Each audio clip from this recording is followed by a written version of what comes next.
From the pile to the furnace, when you burn coal for power, there's always going to be some kind of pollution. Federal regulation has gotten the air cleaner, but what you're left with is ash. And in North Carolina, there's plenty of it. We have over 100 million tons of coal ash that is contaminating rivers, surface water, groundwater. There are three major utilities in the two Carolinas. Two of the three have agreed to clean up their coal ash. Duke is the only one that has refused to. Frank Hollemans with the Southern Environmental Law Center, the group whose lawsuit now forced Duke Energy to clean their ponds up. The utility company has released their plan, saying they will move most of the ash to lined landfills. But is there a better way?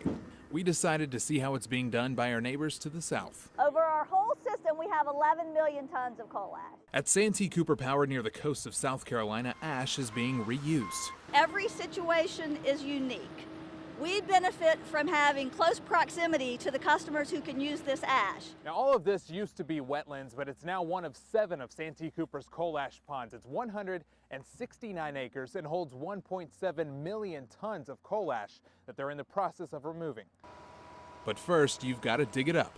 Tractors load the ash hundreds of pounds at a time into a giant sifter. Grass and sticks are taken out and the ash is sorted by size.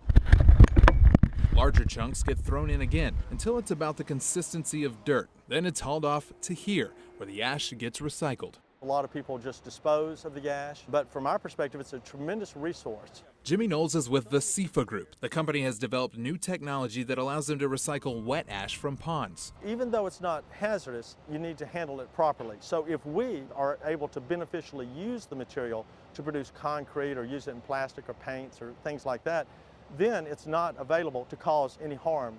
Here they treat the ash, burning off contaminants like carbon and making it usable for construction. So after the recycling process, this is your final product. You can see it's a much finer, almost powdery fly ash, and it actually makes concrete stronger and more durable, and it's used all over the state. They load it onto trucks, then haul it off to concrete companies. They mix it with water, sand, and cement. Then it's off to the work site. And in South Carolina, it's used on roads. So WNCN Investigates checked the numbers and found more than 19,000 tons of recycled fly ash was used in North Carolina construction projects last year. In fact, our state requires fly ash to be used in bridge construction. A bridge that might last 50 years, when it's enhanced with fly ash, that same bridge might last 100 years. Santee Cooper admits digging up pond ash isn't cheap. We are estimating the total cost of all of that will be about $250 million. But it is a solution environmental groups and the power companies can agree on. Importantly to us, it also benefits our customers because for Santee Cooper, this is the most cost-effective way for us to deal with this byproduct. Even if it took 10 years to do it, every day that goes by, you're a little bit safer. The state of South Carolina is going to be eliminated from the threats and dangers of coal ash ponds, and we feel the people of North Carolina deserve the same.